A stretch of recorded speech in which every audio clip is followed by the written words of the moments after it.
Hi all. Today we are going to discuss about very important uh, physiology basic sciences questions. Uh, I am going to discuss about 5 points for each questions so that you can able to uh, go through a very rapid manner. A disclaimer is given in the description. Let's move on to the each questions with the following explanations. So this a very important diagram. This is a bile flow.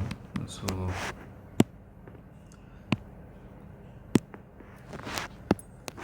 this is a bile flow.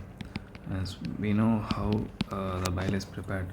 So these are senescent erythrocytes. So after a basis of 120 days, they are converted to heme plus globin. So because of heme, oxygen is delivered in unconjugated bilirubin delivered in reductase enzyme. One point I wanted to understand here is 5% is only excreted, that is 0.5 gram per day of feces is excreted, of bilirubin is excreted in the feces. Rest of 95% of the bilirubin is reabsorbed. One point. Second, the bile is produced 12 to 36 gram per day and excreted at the rate of 40 ml per hour from the liver. Now it is concentrated. Unconjugated. So first the unconjugated bilirubin by the enzyme glucouronyl transferase. Now it's conjugated, then it enters via the biliary tree. The conjugated bilirubin by the intestinal flora. Now it is become urobilinogen and stercobilins excreted in the feces, and some of them will be converted and reabsorbed, so that most of the bile is absorbed 95% in the form of bile salts, just nothing but cholic acid, chenodeoxycholate, lithocolate, and taurocolate. So these are a very important enterohepatic biliary circulation. So hyperbaric oxygen. So remember this. What do you mean by hyperbaric oxygen? So where it is applied? Pure oxygen with 2 to 3 times more than 100% O2 with a normal atmospheric pressure. So there is an increase in the dissolving capacity of O2. The CO2 carrying capacity of hemoglobin is limited, 1.34 ml per gram of hemoglobin. So what does happen if there is oxygen toxicity? So there is a pulmonary edema. It may cause airway damage, increase basal metabolic rate, increase in heat production. It will damage cytochrome enzymes, increase CNS irritability. So if the oxygen is low, if the oxygen is high, the CNS is going to get irritable. If once it is irritable, seizures, convulsions, coma, and finally death. And there is increased muscle twitching can be there. So how long the person can retain inside the chamber? For around 5 hours. So the points that I wanted to remember: hyperbaric, 100% O2, 2 to 3 times a pure oxygen is higher. Now, a very important concept with respect to renal tubular acidosis, RTA. There are 4 types of renal tubular acidosis. So I wanted to discuss about 1, 2, 3, 4.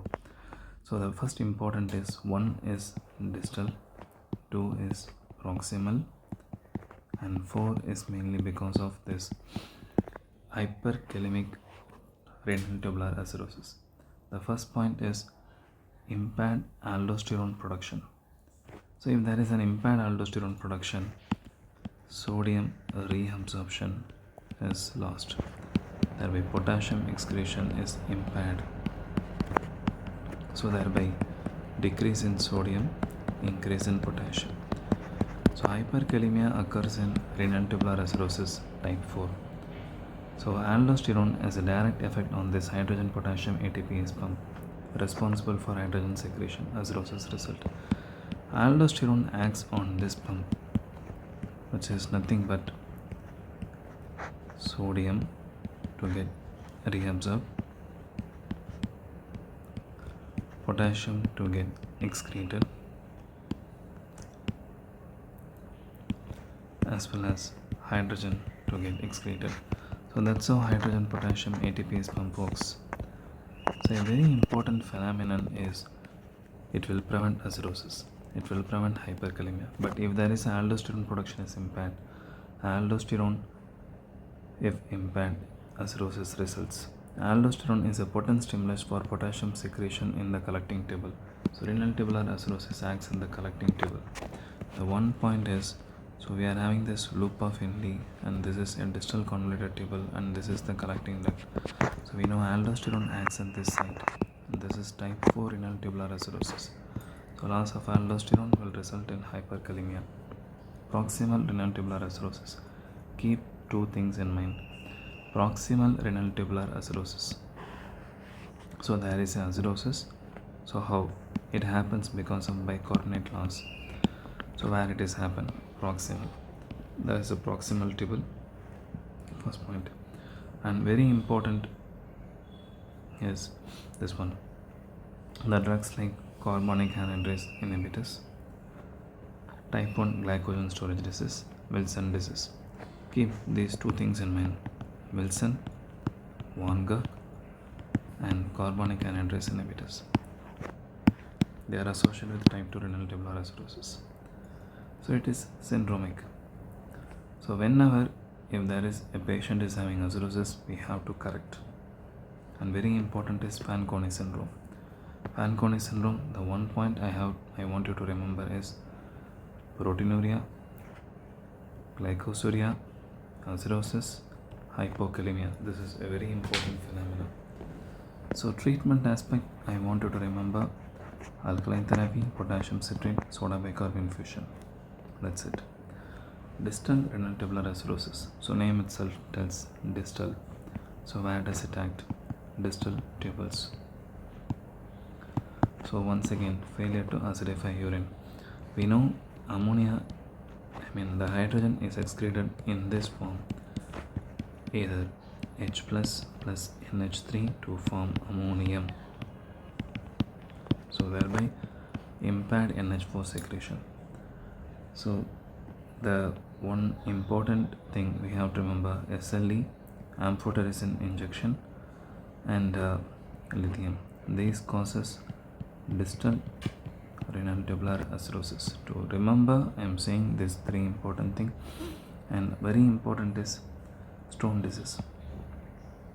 Distal renal tubular acidosis is associated with calcium phosphate stones, hypercalcinuria, nephrocalcinosis, thereby calcium phosphate stones.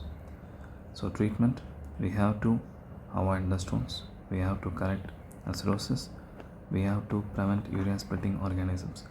There are certain urea splitting organisms which promote the formation of calcium stones, and they are like Proteus, E. coli, and Klebsiella. Right. And now a very important is, as I already said, impaired distal urinary acidification, and because of impaired hydrogen ion secretion, urine pH cannot be reduced. That is mainly because impaired NH4 ammonium ion excretion. So loss of soda bicarb, which results in hyperchloremia and hypokalemia. So I summarized everything in this one important table, which is a distal renal tubular acidosis, type 4 as aldosterone deficiency, defective sodium reabsorption, potassium retention. So urine pH is less than 5.5.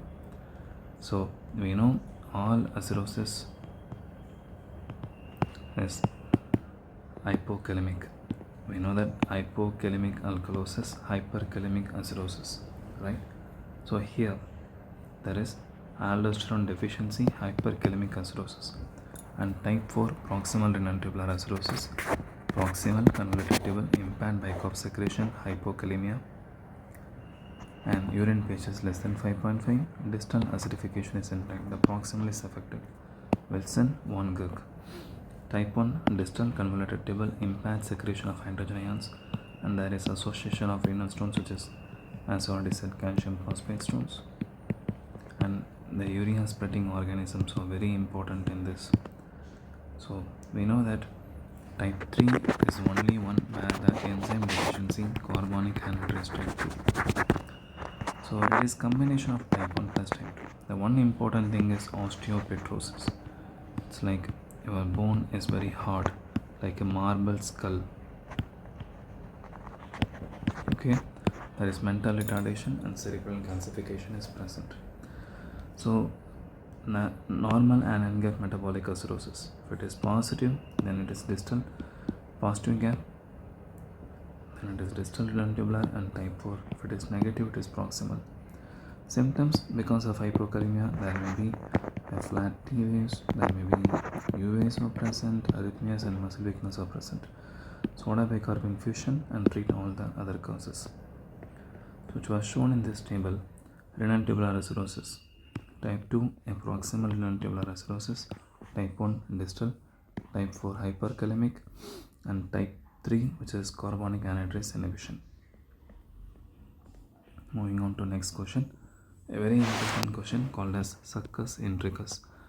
Intricus is nothing but your intestine, which is your bowel juice. So we know that your intestine is lined by the script of lubricant, which is your epithelium. From there you will be having the glands. So these are walls of small intestine. From there you will be having this intestinal juice secretion, which is alkaline in nature, because acidic gastric content is neutralized by your alkaline secretion of this intestinal juice. So it is a cloudy content, combines of mucus and cholesterol. Mucus contains rich in bicarbonate. We know colon secretion is rich in bicarbonate and potassium to neutralizes the acidity of the stomach. Right. Moving on to next question.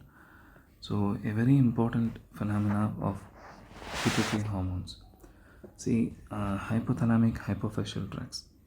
The first point is this is hypothalamus, supraoptic and paraventricular nucleus.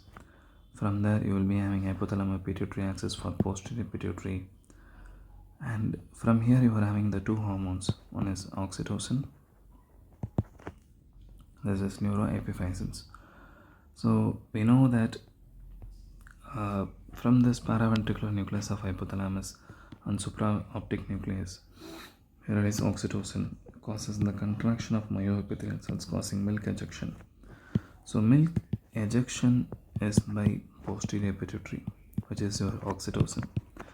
Milk secretion is by prolactin, which is your anterior pituitary. Okay, right.